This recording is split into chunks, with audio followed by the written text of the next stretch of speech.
Hi, I'm Florian from Quality Guru, where I answer your questions and share knowledge about quality management. Today we'll talk about cost of quality. Every organization in today's business world is very concerned about having the right level of quality.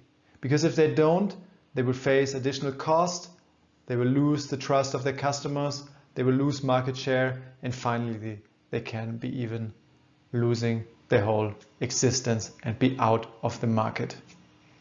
Here I would like to show you some very big cases I found over the last years, what happened to companies which were not able to manage their quality very well. For example, in the automotive industry, it's costing in 2016 alone $22 billion to recall the vehicles, faulty vehicles, replace something, repair something, and then give it back to their customers. Another case is the Boeing 737 MAX case, where there was a technical issue in the development of the aircraft, causing that several planes crashed, people died in those crashes, and the whole fleet had to be grounded, causing Boeing a damage of more or less $19 billion.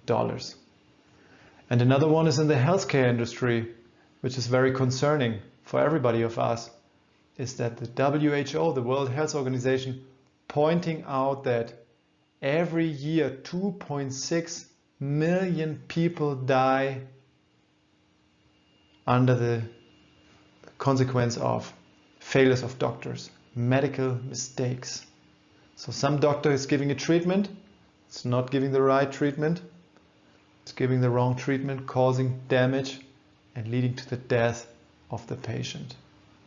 So all in all, these are the costs of quality. Some we can put a price tag on life and safety and health of the people. It's difficult to place a price tag on this, but as a quality manager, we have to take this in consideration and analyze it in order to avoid these negative consequences. So every organizations and companies which are working are sooner or later committing mistakes, smaller or bigger mistakes.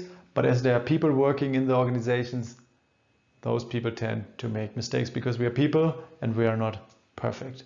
As a quality manager, we try to put a price tag on this mistake in order to measure how good we are and if we are getting better or worse. And then we use tools in order to analyze the situation and try to get better and drive those costs down.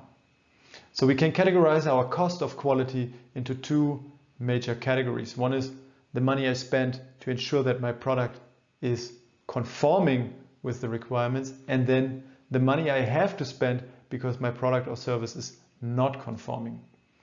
That means conformity. That means here I have two options. I have appraisal and prevention. So when I want to make sure that my product is meeting the requirements, that it's conform to what it should be, then I can appraise it. That means I can inspect it, I can look at it, I can test it, I can put it in a laboratory and do all kinds of things to it in order to ensure that the final product, what I'm putting out, before I'm putting it out into the market, is meeting all the requirements and regulations. And there's a cost to it because I have to pay the lab, I have to make the investment in the test equipment, I have to pay the people who are looking at it. All of this is a cost which I can measure. Another point is the prevention cost. So here's everything what I do before I produce the product. So here I could put everything what I do in the development process of the product. Like for example, I build a prototype for testing. I do complex simulations with software. I train the people. I develop business processes which will ensure that in the future certain things will not repeat themselves. All of this is preventive work, where there's also a cost to this. I can put a price tag on it and measure it. On the other hand, we have the non-conformity cost, and here we can make the difference between internal and external. So what does it mean internal and external? So every time when my product or service is not meeting the requirement, then I have to throw it away, I have to do it again, and this costs me time and money and resources.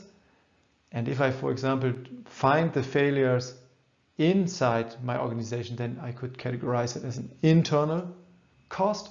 And if it comes from outside of the company, from my customers, from the market, that I get rejections, that I have to replace something, that I have to do something again because it was not working over the whole lifespan of the product, then it's from the external side. So all in all, I can put my costs into these different boxes, and then I can start to analyze and try to drive the cost as much down as possible, or balance them in a better and more effective way. So it's about finding the right balance. So for example, if I spend no money on prevention, then my failure cost will be very high, because everything what I produce, every service I give to the customer, every mistake I make unfiltered will be sent out to the customer, and I will get basically a bill for that. But as soon as I start spending a little bit money on prevention and more, also my cost of non-conformance, that means my failure cost, they will go down. And at the end, it's about to find the right balance between prevention and failure cost, because it can make sense that you spend more money on prevention in order to decrease a high amount of failure cost. But once you reach the point that you have to spend a lot of money on prevention only to get a little bit saving on the failure cost, then economically speaking, it makes no sense for the company to do this. So every company would like to find, or needs to find, their own balance here, and quality managers are helping to make this decision.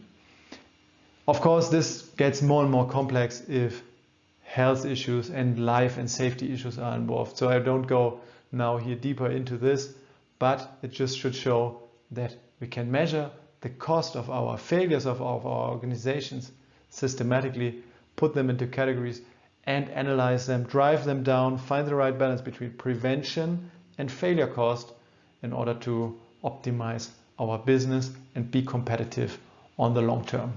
Let me know what you think about cost of quality. What are your experiences, and post it down in the comments.